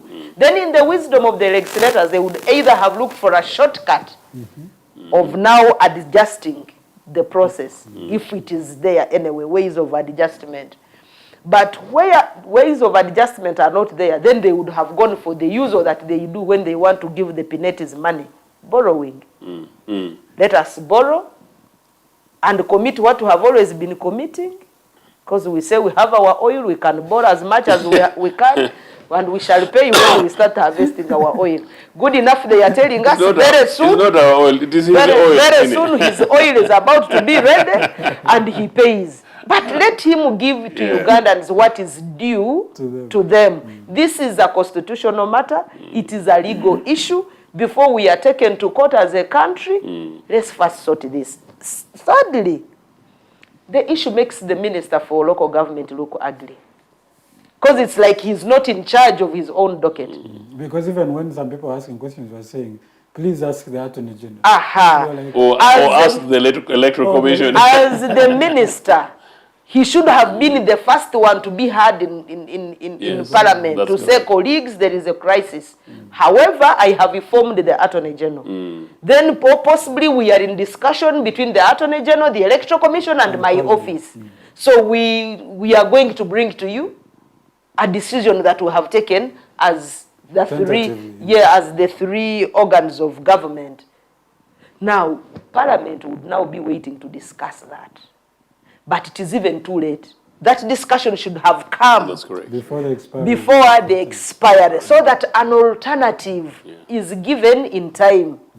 The other issue is for the Ugandans to just remain silent on issues that concern them. Guys, you will wake up one day and you find that Uganda has been sold. And you will not know where to go. Like I have said, when they come for these women, and they say the women castles are not going to vote, everybody will say, the issues of women. Now they have come for the issues of men, LOC ones. Before you know it, Museveni will be telling you there is even no election for the president. Or no elections for members of parliament. And it shouldn't surprise you if you hear parliamentarians coming up with a grand announcement that, you know, there is no money. As a country, we don't have money to run elections. Elections postponed. You will not have any moral ground as Ugandans to begin complaining when you have not complained for the LOC1. Because if they have told you there is no money for LOC1 and you have remained silent, when they tell you there is no money for LOC3, LOC5 and MP-ship, and you want to complain, I will not be there with you. This is the time for us to show that we know our rights. It's the time for us to show that the most important leader to us as a people is the chairman LOC1. Before your MP comes to you, your chairman LOC1 is there. So if you are to determine any safety for yourself in terms of a leader, it is your chairman LOC1. Remember, he's the one in charge of your security for the village. Yeah. He's, by the way, the judge of that village, because the LOC1 is a court. So Ugandans who are into those villages now, you can't run to the LOC1 court as a court of first instance. You can't. Because now he's illegal. Any ruling that he will make now will be null and void. Because someone will tell you the structure had already expired. And there is no legal system that keeps it in space or in place. So we need to wake up Ugandans and demand for what is due to us as citizens. Before we know it, other offices will also be rendered unelectable because of funds. Let us tell President Museveni, the 2 billion that he spends every day, according to his State House budget, and I love my brother Semuju, he even went down to break down the budget in terms of seconds, how much President Museveni spends in a minute, in a second, and an hour, in a day, in a week, in a month, and let him cut it to a half for only 2 months. He will not die. He spends 2 billion daily. You know, they will say it is 1.8, but when you round up to the nearest, it is 2 billion. The 2 billion that he spends daily, if he can be spending just 1 billion daily, then we shall have, for just 3 months, then we can, I will not say he sacrifices the whole month because he will die. He's an old man, he needs to keep alive. And then when we are asking for the removal of him from State House, we don't want him to die because we want him to see a better Uganda. Yes, yes. His invite for tea. Yes, we want to invite him for tea and say, now Mzee, relax there as an old man. We have created substantial laws that cater for past leaders. So he can get there and he enjoys it. He enjoys the benefits that are in the law of the retirement of the old leaders. So we want him to sit there and enjoy that space. But he should not kill the country and die with it. We still have young people who have a passion for this country. We still have young people who desire a better Uganda for themselves and for the generations to come. And we don't want to teach them bad manners, that when you get into an office, then you take it as if it is your, it becomes your pocket office, it becomes your briefcase office, it becomes your personal office, to the extent that the laws that are in place, you even don't want to regard them. So, Magezi, wake up, my brother, and run your docket. The Electoral Commission, wake up and run your docket. I don't know how the budget of 2023-2024 could just skip out that item. But that as it is, Uganda is known for borrowing. You have borrowed and borrowed even for things that do not matter. An LOC one leader is someone so important for democracy, for good governance, and for the good of the population. We need them. Uganda let them go and borrow money from Museveni's oil, which he calls his oil. Even the LOCs, he calls them my LOCs. Me, I'm not his. Can you have like a minute or two? No, just a quick one. Just Winnie, Bajezi responded to me on a program elsewhere that apparently, although these terms expired, these people have not left office. So that's the argument he made. It's not how legally standing it is. I don't know. When his parliamentary term expires in May, actually it expires May 18th, 2026. Will he still sit in there? It was a television program. He was online, so I couldn't have interactive. Yeah, and it was very unfortunate. I mean, actually, it was a radio program, but he was. The office is there.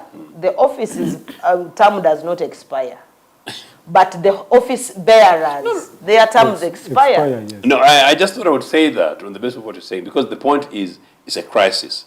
Right now, just to emphasize the point, the LC1s are the security heads of the lowest units of our community. This country is not secure. The LC1s are responsible for signing every basic letter. At the moment, I don't know anybody, I mean, I don't know what the passport officers are doing, because the LC1s are supposed to sign the youngest letters for passports. Issues to do with land. Basically, you could actually say critically, if Uganda was to follow systems properly, LC1 elections means that Uganda would be at a standstill. It would be the 5th day into a standstill of Uganda because of LC1. The local disputes, as my sister here says, marital issues, basic domestic issues, all sorts of things. And I argued elsewhere that actually the LC1 chairpersons in a competent office, they help us save money in terms of national security. This SL help us save money in terms of local government administration. They help us save money in terms of matters that would go to pile up on the judicial processes, the magistrates and judges. They do so much that we don't really put that element of it into concern. And the more we did, the more worrying it would be, like Winnie saying, perhaps Ugandans would be rising up today saying, no, it's unacceptable.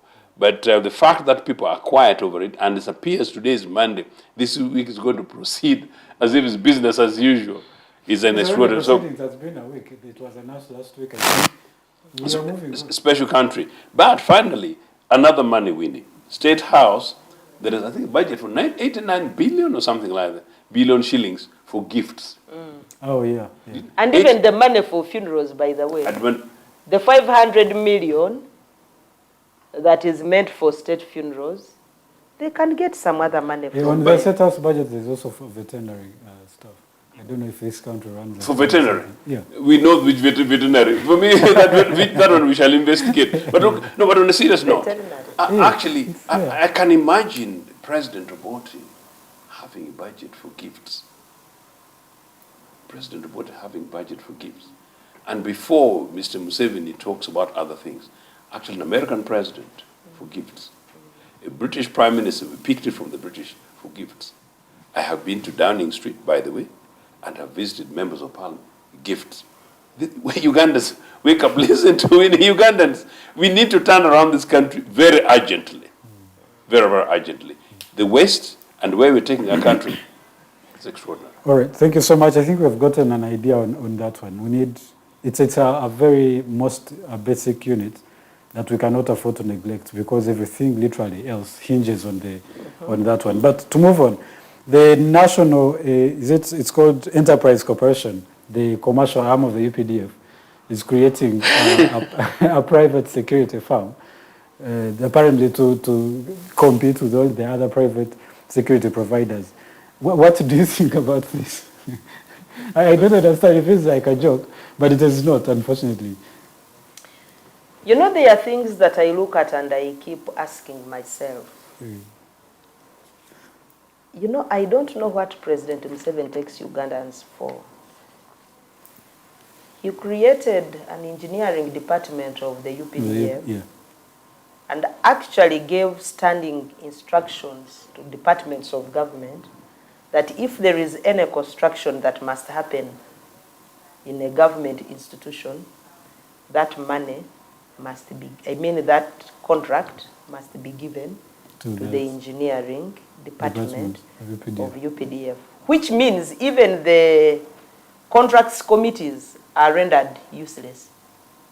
The public procurement and disposal of public assets institution is no longer of importance because if the president has commanded and has directed that all constructions in government should be given to the UPDF engineering department, then for you there is no reason why you should even say you are going to award contracts, you are calling people for bids, you are now going to do due diligence. Who are you to question the commander-in-chief? That is interference and mingling into the affairs of the public procurement processes. 2, the UPDF is by law mandated to ensure that Ugandans are safe and secure on their borders and ensuring that our national security is intact. They are assisted by the Uganda police force. For heaven's sake, what else are they going to do with providing internal security, which is their duty? For them to also go into providing security services as a business. For petrol stations. For petrol stations and for literally Museveni and his UPDF, because we even know what he calls UPDF are his personal boys. My army. He calls it my army. It seems to be a Ugandan army. He even goes into the business of providing private security to petrol owners, homes. He's now going into the business of providing home guards. He's not satisfied with the money he gets from Somalia. He's not satisfied with the money he gets from Ethiopia, Sudan, and Central African Republic, the money that he gets from taking our children all over. He's not yet satisfied with that. He even still wants the little money that people are getting from home guards and the Saracens of his brother. Let him not abuse the integrity of the UPDF. The integrity of the UPDF must be protected. If the engineering department of the UPDF is to come into question, they can come in to show to the Ugandans that yes, even when we protect you, we are not just seated. And I think for me, this now tells us that we should reduce on the money we put into defense.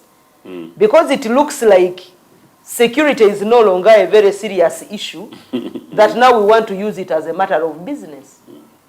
We are going into business with our own country where we are supposed to provide security.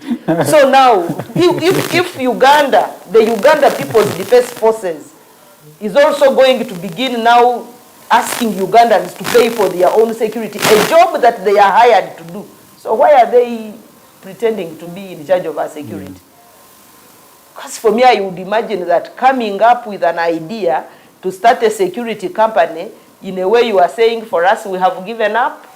We no longer want to give you Ugandans security for free. You have to pay for it. You have to pay for it. So if we are to begin paying for our own security, then let Museveni not begin asking us for money under the Defense Department, because now we are going to buy our own home guards and security guards. Meanwhile, buy them twice, because the equipment they are using, you literally paying we are for them. buying the equipment they are using, and then we pay for the same security people. Why is Museveni making Uganda his personal kiosk? That everything a Ugandan touches must go into the pocket of President Museveni. Don't think this is a UPDF thing. It is a Museveni thing, maybe with his brother and his son. So really, let them have some bit of shame. Because the basic responsibility of UPDF and police is to ensure that we are safe and secure, and make sure that our property is protected. But then when you say we can't do it now, but we want you to do it yourselves, we can choose to own guns. And when we tell them that they are the ones contributing to the level of criminality that is in the country, they will say no. All these guns they are going to put into the hands of citizens, how will they account for them? Because even the ones that are out there into the hands of citizens through these security companies, they are failing to control them. They may not even be sure how many guns are into the public domain. So the level of security, I really don't want to be like an agent of doom. But UPDF, do your part. Twalibagambye nti musigale ku mudala gwammwe. Your mudala is to provide security for the citizens. Ensure that our borders are safe and secure.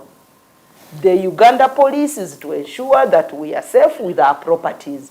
But then when the Uganda police also comes up with another basket of, we are also beginning our own. They also come up with their own security company. Then UPDF comes with their security company. So who is who? Let them not think Ugandans, we are fools. I also thought that everything started by government become the public enterprise. By law, can government venture into a private business? I don't know what arm of government is that, but interestingly, the way you're asking it, you could argue that the way NSSF, not NSSF, National Waters and Sewerage Corporation is running at the moment, you could say that is running a mini business. But no, but these are parastatal organizations. Yeah. Parastatal organizations are mini businesses, and they're absolutely fine.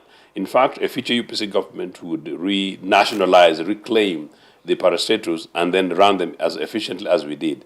In fact, we owned Uganda Commercial Bank, but it was not a government bank, it was a public bank, for argument's sake. The Museveni sold it to themselves. Those are some of the inquiries that we need to be having in future. How many people in broken slippers came from the bushes, and now the trillionaires who can't be satisfied with the trillions, they still want to privatize our livelihoods.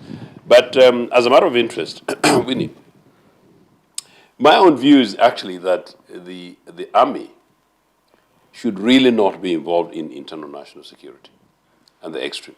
So meaning I'm even going farther away from you. That the role of the army is to provide national defense, meaning the secure our territorial borders. And that they come, as you rightly say, fair enough, to the help of the police in extreme emergencies.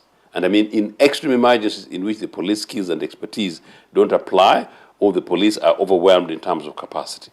That really should be end of business for the army. And that's one of the reasons why I will continue to campaign for the demilitarization, including the National Assembly, meaning the number of legislators in the House should not be there. Number three, the fact that we have known soldiers serving in governments, including ministers, extremely excessively partisan ministers, they shouldn't be there. They should resign their posts, and yes, from their own as retired, as my good brother Mugisha, comrade Grigori Mugisha Muntu is the leader of a political party. Fine, but in terms of national security, it should end there. Internal security should be the role of the police.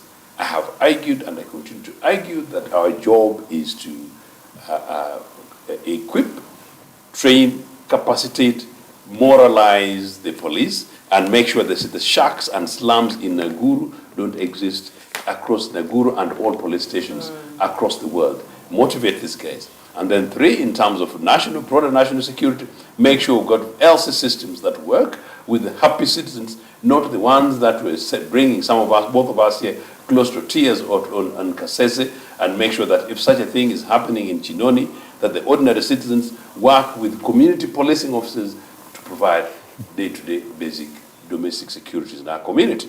I told another program, I think the one with Majezi, that while I was growing up, again, while we were not yet born, but definitely when Museveni was not yet in the bush, that my uncle, the last born of my fathers, he used to leave his door open. This is very strange. So that is life in the 70s, by the 70s and early part of the 70s was early part of the 80s. There, the door, front and back door, and nobody would be at home. Our home is the house about 70 meters from my father's fence, in the village. Absolutely fine. So, in other words, there was ever a Uganda in which there was that relative sense of security. Museveni bossed this thing that they brought security to my country, my food. Okay? There was ever Uganda in which there were no security guards, or certainly armed people at the rail stations. There is such a Uganda in which you don't see supermarkets or shops with armed guards. So this the extent of militarizing Ugandan public life was a creation of NRA. So really, what we should be doing is reducing guns. Considering what happened to Ngola in Oyam, former MP for Oyam, we should be reducing guns, we should be having a conversation of gun control. How much firearms do you have in the hands of different people, including the level of security, including these guys called LDUs, whose roles and responsibilities I have never established. I am simply saying they're absolutely not necessary. The mainstream day-to-day law enforcement officers are the police.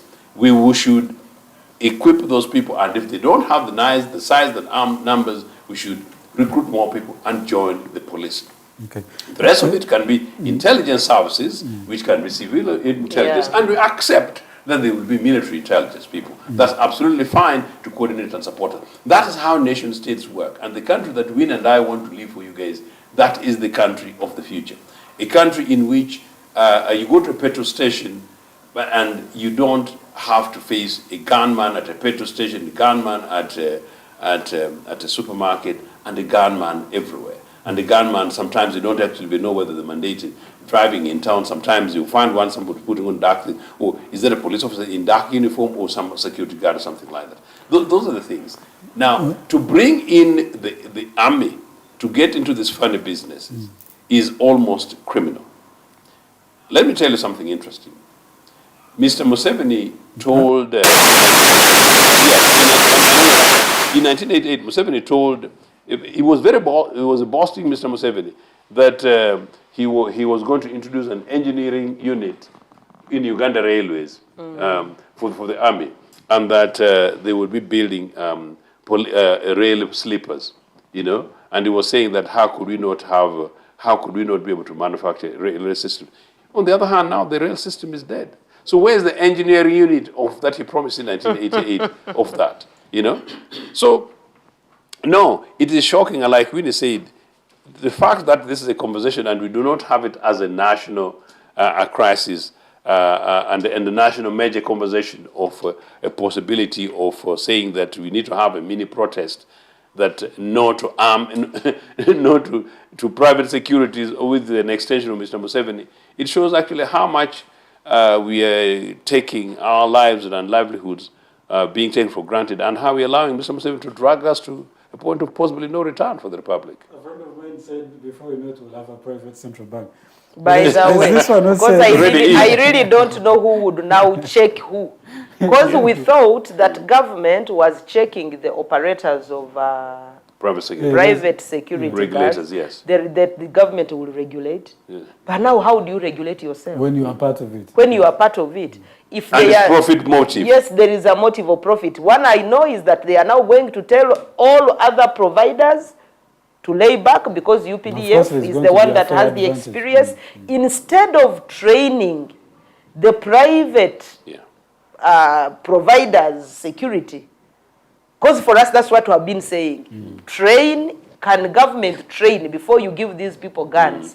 Can you train them and ensure that they are providing the necessary security to Ugandans? Now, instead of doing that, they have joined the business. I think they are finding that it is a lucrative business. I would imagine that if there are some generals who think they want to get into this business, let them resign from the army and then come and run this as they are. Yeah, they do it privately. Okay. All right. So I'm going to run through some of the comments. They have quite a number and we don't have so much time. This one says, with how I see things, now that Mr. Museveni intends to use UPDF to start a private security service providing, trust me, I will not be surprised if Mr. Museveni considers to hire his presidential motorcade to transport Bagure on weddings or even renting, or even renting out a state house for wedding receptions.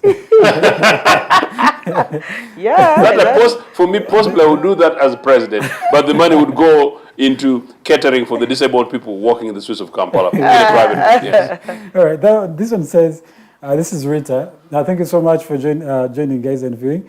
She says, NT has been boasting about building structures on ground, but the Serere by-election proved something different. Help me ask Honorable Winnie Kiiza whether she's proud of her party's performance in Uganda's political sphere.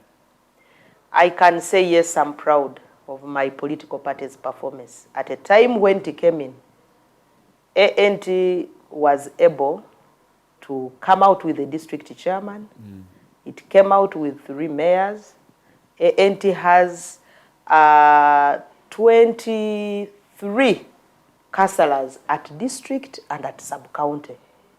So for me, as a person who has been in politics, as a person who knows how hard it is to start a political party, I am proud of ANT. Right.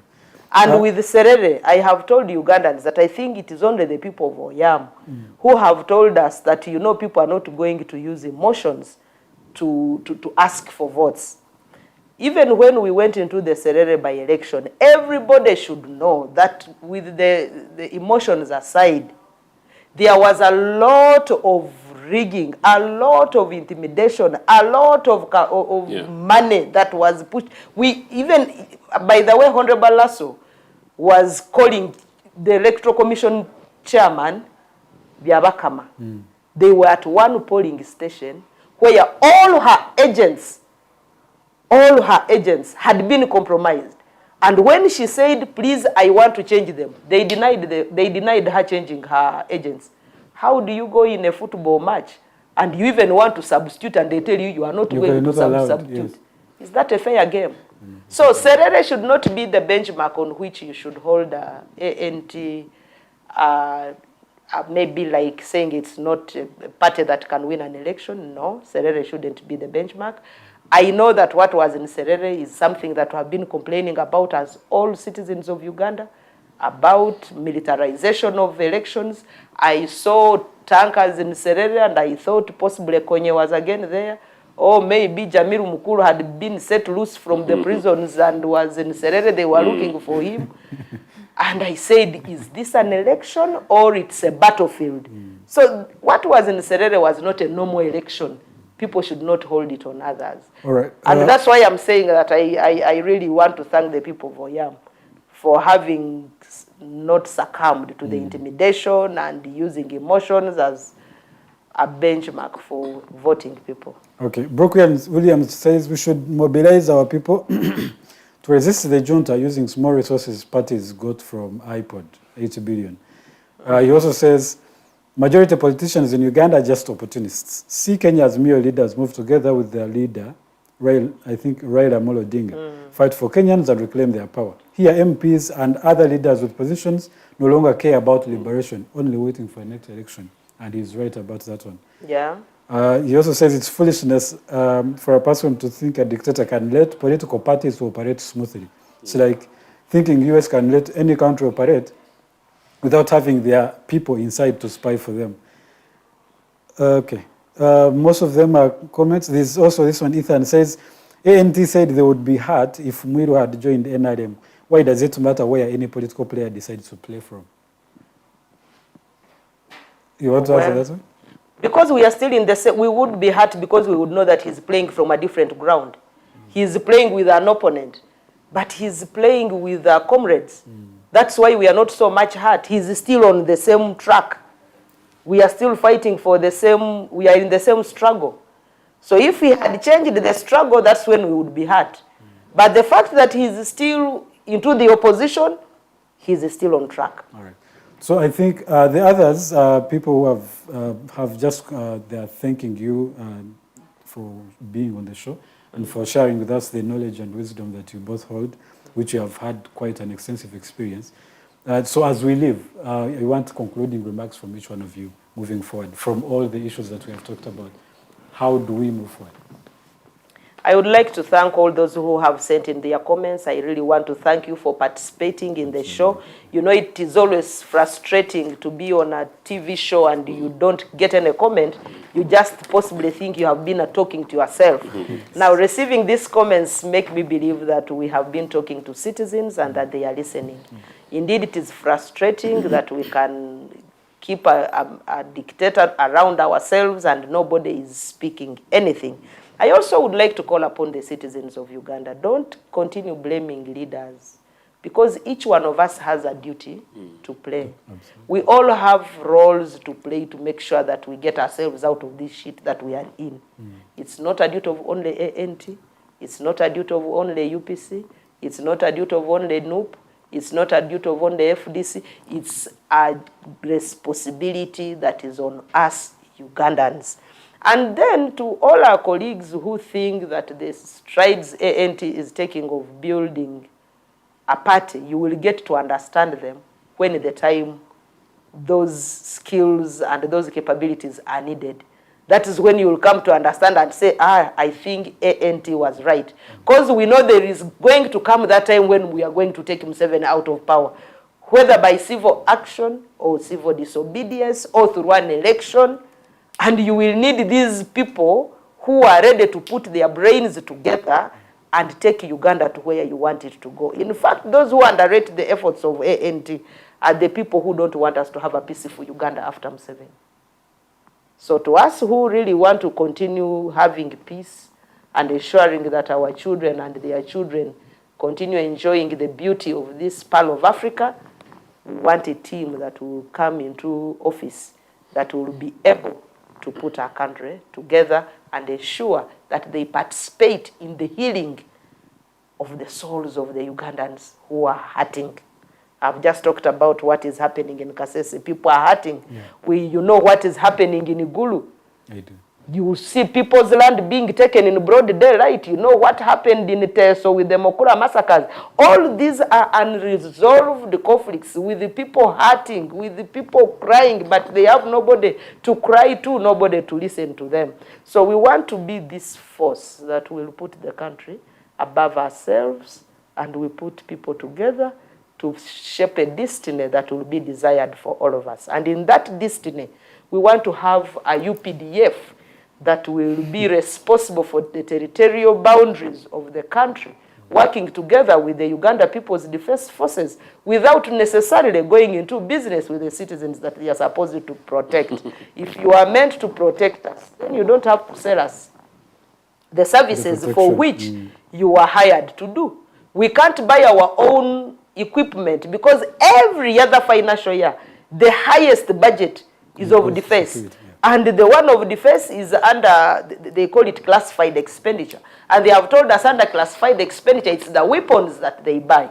Those weapons are the ones that they are supposed to use to protect and defend us against any external aggression. So if you are going to use the same weapons for your personal businesses, then there is no reason why Ugandans should begin meeting the expenditure under defense for acquisition of weapons. Because we know these are the same weapons you are going to use to provide us with that security. But we also want to warn, please keep the guns out of the population. That is the only way you can guarantee our security. And then lastly, as for the LOC1 elections, it is a must. You must ensure that these elections take place, whether you will borrow the money or not. For now, they are illegal structures, even when they are catered for by law. The bearers are illegal.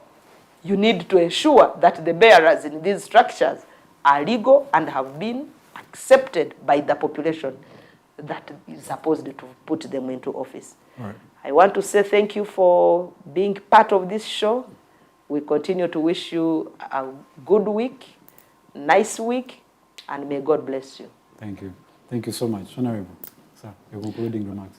Just mine would be brief, but I was just thinking very quickly that as Winnie was talking about the state of mess and chaos across the country in terms of security, one aspect that has not hit the headlines, but I saw it early in the day, was that there was a major demonstration that police quelled heavily-handedly, moreover, in Namasale, in Amolatar. And that's a question of land grabbing by some person named who's without prejudice, not a local. Uganda should be able to get land anywhere. But the trend, if you see what's happening in northern Uganda, hadn't happened much in the east, but whatever's happening in Amolata, a particular category of people are beginning to grab land. And one of the headlines being asked was that it would be very interesting that some of these named individuals, if some of these things were happening in Tungamo, Kiruhura, or some of these places. Now, these are things that we normally take for granted. Instead of actually addressing some of the things that Winnie and I are talking about, there are things that should be bringing national harmony. But the many of these incidents continue to happen as a matter of impunity. And we are busy continuing to sow seeds of discord. At a particular time, if not well handled, these things can lead to major internal strifes, which can lead to major conflicts between communities and identities in our country, completely senselessly. So I hope the matter in Amolatar is handled responsibly. But I've also visited Amolatar as the central district. Apparently happens to be the central district of the Republic of Uganda. It's a district without tarmac. And it's a district lying on low-lying, and I don't know if there is anything that those people live on except a bit of their land, which sometimes gets heavy rain, they get it nice, and drought is really dry. But next to it is the Lake Kyoga. And as it happens in Lake Kyoga, people have been stopped from fishing. And people have been stopped from fishing, and guess who guys in charge of the fishes? NRA, Museveni's military guys. And they're doing huge businesses there. And I can't understand, Mr. Museveni, how he's ruling this country. So if you look at the people in Amolatar, it's actually possibly surprised that they've risen over this particular land issue, not the fishes. So underlying issues in this country, unresolved from Kasese, it goes on and on across the country. In my own Pathola, I have got a file of Japs who are claiming for compensation for land, for having been uprooted from part of their homes in part of Luwero, part of Buikwe, and many of them the things which were engineered by NRA when Mr. Museveni came. So this, as we said at the beginning, that's the urgent thing this country needs is leadership, meaning beyond Mr. Museveni. There's so many unresolved matters that a future government that replaces Mr. Museveni is going to have a huge burden. And that to that extent, I agree in part with you, with Winnie, that it will require very considered sets of men and women, rather selfless, to be able to steer this country back to some semblance of normalcy post Mr. Museveni, especially because a post-Museveni government must be a government that includes everybody, including NRA people. So the burden of responsibility is huge. What am I saying? I'm saying that while those are the major issues, young Ugandans particularly need to get substantially involved, very interested in these issues, very interested in political parties. You're absolutely right, like I hope it's a young lady who sent a question to Winnie. Critique Uganda People's Congress, critique ANT, critique NUP on merit, engage, get involved, seek to join, send us messages. I'm lucky I continue to get people who join UPC, and I feel quite emboldened, particularly young people. Inbox us, send us messages. Let's have a conversation as we build this republic for yourselves. Whatever we are trying to do is to make sure that there is not really a shock landing, but you can call it a relative soft landing that I offered Mr. Museveni, that he needs to treat us well, because we want to make sure that when his time comes, it's not a broken back, but a soft landing in which he's able to have tea with us. This country is possible, and the future of this country is possible, so long as you, particularly the young Ugandans, just believe in better. All right. Thank you so much. Thank you. I do not think I have anything useful to add. I think they have given us extensively good knowledge on each of those subjects that we've introduced today. Thank you to our viewers. Thank you all of you folks for joining us from wherever you're joining us. It's online. It takes data and commitment for the 2 hours to be able to watch this show and contribute. So I thank you very much. I don't take it for granted the reason why we're here. So with that, I do not think we are going beyond this point. We have shot past our usual time, so I'm going to wish you a very good night. We'll meet next Monday, same time, same place. Good night.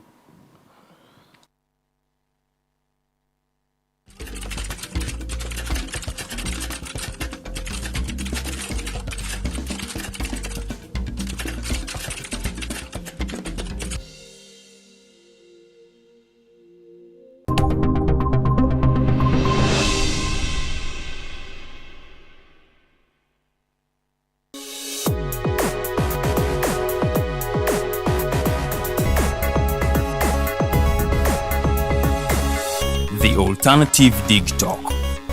Real issues, real talk.